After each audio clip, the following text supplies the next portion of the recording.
Hello, welcome back for another video. As most of you probably know by now, we just received the sad news last week that the center map is being completely postponed. Until when? Well, who knows? ARK Survival Ascended was in desperate need of the center releasing this month. We're all in the same boat, we're desperate to play some new ARK Survival Ascended content. I decided I had to make this video and spread some positivity towards the modders and mod maps they have created. I've pretty much checked out every mod map under the sun, and I've come to the conclusion of my top 5 best mod maps to play right now. My top 5 has been determined mainly by the percentage completion of the map as a whole, but also biome variety, unique landscapes and map features that stand out to me. So without further ado, let's get straight into it. So in no particular order, kicking things off, we have the mod map Insaluna from the modder ARMANGAMER777, which can be played cross-platform. It is currently around 50% complete and is around 50% larger than the island map, featuring a wide variety of biomes, including vast sandy beaches scaling the coast, every new player's dream. The spawn zone is dubbed Bob's Beach. It is literally a beach Bob's paradise, dense jungles and forests, the stinky swamp which needs no introduction, a variety of mantids with some cool new features, a desert-like wasteland biome filled with danger and opportunity, and the staple biomes like the Redwoods forest and the treacherous snow biome, home to the deadly direwolf packs and the roaring Uranus, a large ocean biome full of aquatic beauties and detailed terrain, which is something I'm yet to see from the majority of these mod maps. Most of these mod map oceans have barely been touched, and this one even includes silica pearls that glisten bright like a diamond. I never thought I'd see the day in ASA, so none of those dull silica pearls that you can't even spot on this map, with many explorable caves offering unique and rare resources, with 2 artifact caves ready to sink your teeth into, guarded heavily by the usual suspects, the creepy crawlies and the swamp dwelling creatures, with both caves offering plentiful loot crates within. And if you know me, you know I love a good loot crate and a bit of tasty loot. The map also adds a brand new variety of harvestable rocks, which can be harvested for unique resources and other rare resources already in the game. The main one being the glowy yellow rocks that once harvested will offer Flavor's Crystal, which is required for summoning the boss of the map, which is the Broodmother boss, the only boss on the map as of yet. There are 3 operational obelisks, however the green obelisk is the only obelisk where you can summon the boss. But not only can you take her on in the standard difficulties Gamma, Beta and Alpha, with this map comes 2 new difficulties. The Apex Broodmother, which doesn't seem to be any different to the standard Broodmother. She looks slightly prettier than usual as she's coloured blue and has slightly more health than Alpha. Once beaten, rewards survivors with 280 elements. The final difficulty is the Infected Broodmother, and this is pretty much a complete new boss. As you can see, she looks totally different, looking uglier as ever. Unless you like glowy things, you might think she even looks prettier. And not only that, but instead of pooing out spiders, she poos out giant Rhinian Naffers that come out at level 500. She also has a whopping 3 million health, and if you can somehow take her down, you will be rewarded with a massive 500 elements. So if you're up for a challenge, I urge you to download this map and give it a go. And this leads me perfectly on to the next map, Forglar. And I can't deny it, this is by far my favourite map on the list. From the modder Snowytrain. I believe it can be played cross-platform. This map is a fantasy map with a serious amount of potential. From reading the map description, the modder has decided to plan it out in 3 parts. The map is currently around 40% complete, with already a wide variety of biomes to explore, with beautiful beaches and islands that give me a Pirates of the Caribbean vibe. I mean, there's massive rock formations that are shaped like skulls, and here's a small glimpse of what the jungle biome has to offer. Honestly, I'm finding myself being constantly wowed by this map at every turn. The attention to detail that has gone into this map so far is incredible, considering the map is still in its early stages of development. I'm really loving these mini wooden bridges. It's giving me some good memories of Indiana Jones and the Temple of Doom. It also has a swamp biome, and I never thought I'd hear myself say this, but this is the most beautiful swamp I've ever seen in my life. If all swamps look this good, I might even be tempted to build in one. More biomes include a small Redwoods biome, which doesn't seem to be complete. However, once again, it's probably one of the better looking Redwood biomes that I've seen when compared to other maps, which also has a castle in the making beacon stationed opposite the Redwood on the highest peak overlooking the entirety of the map. It's definitely given me Ragnarok vibes from Ark Survival Evolved. And finally, my favourite biome of all, which I have no idea how to really describe it other than some sort of fantasy set from Star Wars, and this place is extremely intriguing, dark, gloomy and mysterious. It does seem to have its own separate weather system, as once you're in range of the island, it is forever raining, thundering and lightning, and it seems only the most dangerous of creatures and dinosaurs spawn on this island, perfectly showcased by the Giga destroying everything in its path. And just to quickly summarise, there seems to be 2 operational obelisks, which currently have no bosses to summon. This map is already massive, and hopefully in the nearby future we'll see the snow biome, lava biome, fantasy biome, the ocean, desert biome and an underground city biome, as stated in the map description. It is also stated that the map will contain custom bosses and a new unique creature, but as of yet it is still very playable in its current state, and honestly upon completion I cannot wait to see what this map looks like. There is so much to look forward to.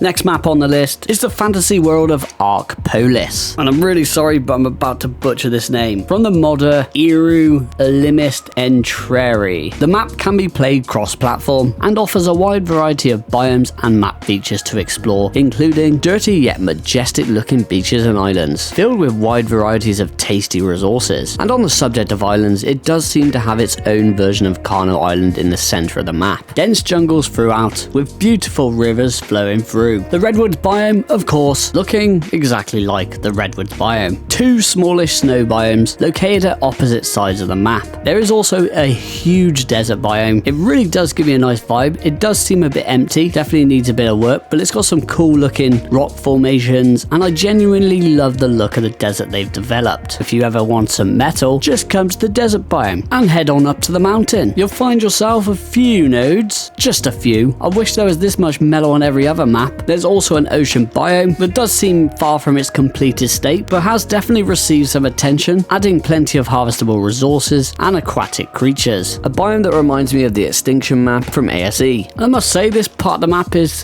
kind of chaotic. It seems like the map creator has just added every DLC creature from all previous Ark Survival Evolved DLCs and just stuck them all in one place. There's a lot of DLC creatures in this area. Managamas, snow owls, griffins, basilisks, roll rats, maywings, any DLC creature you can think of is in this area. I'm unsure if these DLC creatures can actually be tamed. I did knock out a maywing just to test it, and it did seem to be taming up effectively. However, there are no unlockable saddles in the engrams, so hopefully that will be implemented in the future. I did find this really cool looking cave, but as of yet it seems there's no fully explorable cave systems or artifact caves. Currently there are no bosses to summon on the map, even though there are 3 operational obelisks. And finally, there is also a wyvern trench, and from what I've seen, every single wyvern from Ark Survival Evolved does spawn on this map, even the crystal wyverns from Crystal Isles. I haven't seen any nests, so maybe that's a thing that we'll see in the future. This lava also flows into a massive crater that is split between lava and water, with the green obelisk terminal floating in the middle, and this area looks so cool. But if we take a quick look at the beautiful little lake above the green obelisk, you will find that the entire population of otters from both Ark Survival Evolved and Descended have united at this lake. So who knows, maybe this is the real boss of the map. Who would ever want to fight an army of otters? I've never seen so many otters in my life. This has to be an overspawn issue. Either way, there's a lot to this map, and it is always getting updates, and I can't wait to see what the future holds for this map.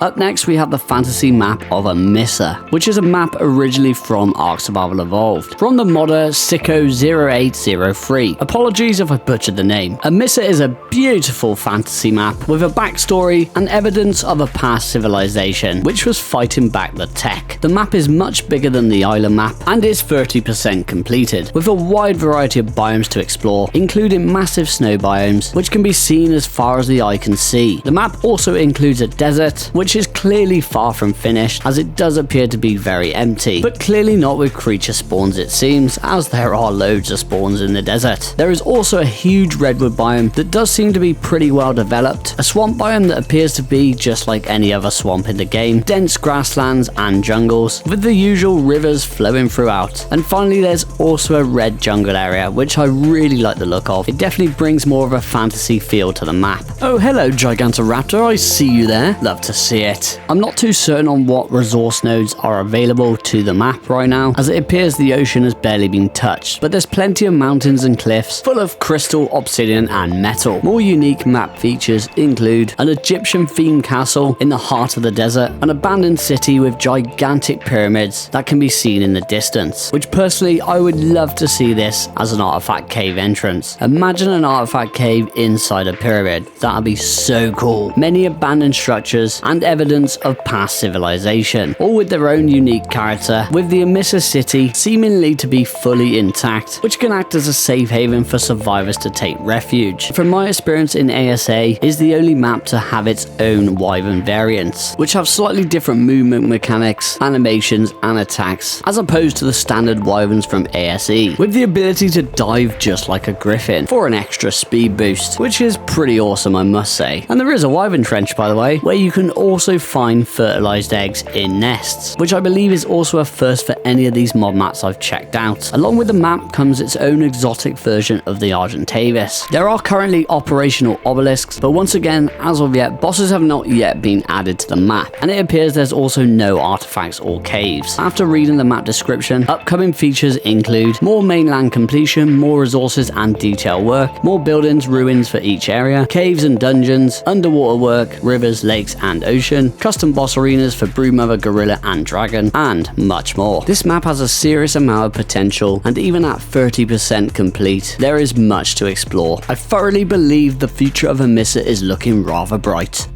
Moving on to the final map, I can't have a top 5 video without including the map Svartalfheim. It is a mythical, dwarven-inspired map from the modder who needs no introduction, Nekatus. There are 3 different playable versions: the PC test version that is free to play, the crossplay test version that is also free to play, and the Svartalfheim Premium, which can be bought for $10 from the store. This is currently only for PC, and now has a small selection of official servers running this version. Any of these playable versions are still far more polished than any of these mod maps on the list. I am, however, showcasing the premium version in this video, as this version has the most to explore at a whopping 70% map completion, and is a no-fly map. Flyers do not even spawn at all. The map adds new resources, new alpha dino variants with more and better loot. I don't think I've ever seen an alpha raptor look so pretty, and they really do drop some decent loot. It appears all biomes are fully completed. This includes a large snow biome, the Redwoods with many unique added features. Maybe I'll take my statement back from earlier. This biome is really a thing of beauty. Plenty of open grasslands, dense forests, with mountains scattered throughout the entirety of the map, rich and full of rare resources, and flooded with all creatures and dinos you want to tame. There is a mini lava biome, if you can call it a biome, but it is always a welcomed feature within any map. An ocean biome full of aquatic life, and of course rare resources waiting to be snatched up, including a swamp area that I must say is a sight for sore eyes. You know I'm impressed when I compliment the swamp. The map is filled with dwarven themed architecture throughout the entirety of the map, and it really is clearly evident the amount of hard work Nekatus has put in developing this dwarven themed world. This is another map that will wow you at every turn when out exploring. More map features include wild, aggressive dwarven warriors that will defend their homes at all costs. They can be killed for loot and rare resources. Mysterious and dangerous artifact caves, delving into the immersive dwarven underworld, adding new forms of challenges, booby traps, plentiful loot crates within, and of course the usual suspects, the creepy crawlies and slivery suckers, guarding said artifacts. The Dwarven Forge is a structure that can be found in many places around the map. Energy crystals are needed to power it. You'll be able to smelt your mithril ingots and craft it into alloys here. This will be required when summoning the bosses. More dwarven magical wizardry include these teleporters that can be found scattered around the map and can teleport you to and from other teleporters. I must admit, I thought my game crashed when I discovered this, which I was pleasantly surprised to find I didn't crash, but in fact teleported to some new heights. And if you're wanting to add even more spice to your dwarven adventure, I recommend downloading the Svartalfheim Armory Pack. This will add the dwarven armor set and a mammoth and Thylacoleo armor skin. The dwarven armor set, created by the modder Hades, which is a craftable skin that can be equipped to any piece of armor, leveling yourself up to a real Dwarven Warrior. And the Mammoth and Phylocolio armor set, created by the modder Snevs, is a skin that can be equipped to their saddle, where you can don your Mammoth or Phylocolio in some nice and shiny Dwarven armor. You can now march into battle in style. I do highly recommend investing and going for the premium version of Svartalfheim. With it comes more map to explore, more features, and of course, it's the version that's going to get more updates in the future. And on that subject, there's plenty more to come from Svartalfheim, including new bosses, new caves, more adventures, and more DLC content. And that will sum up the video. Those are my top 5 favorite mod maps to explore, and I highly recommend checking each and every one out if you haven't already. I did also check out a lot of other mod maps, and I will leave a description of each and every one in the description of the video and in a pinned comment detailing my analysis of what makes the map so great and why you should keep your eyes peeled in the future. They are also great maps, however are nowhere near as finished as these maps on the list, but there are quite a few maps out there with a lot of potential in the future, and I really am genuinely excited about them all, including all the official maps that should be coming out soon, assuming they don't get delayed again. I will admit the Temptress Lagoon map is my favourite map by far that didn't quite make the list, which appears to have one fully complete huge biome, which is full of beautiful features and is majestic when playing the game as it is when viewing video clips of it. But other than this magnificent biome, it does also include a lot of open space and incomplete biomes, which is the only reason why it is not on the list. But it is definitely one worth checking out and worth playing, and definitely has the most potential out of any of these maps that didn't quite make the list. And on that note, I hope you all enjoyed the video, and if you did enjoy it, please consider liking, commenting and subscribing. These videos do take quite a while to make, so I'd really appreciate it. And I'll catch you all in the next one. Take care, goodbye.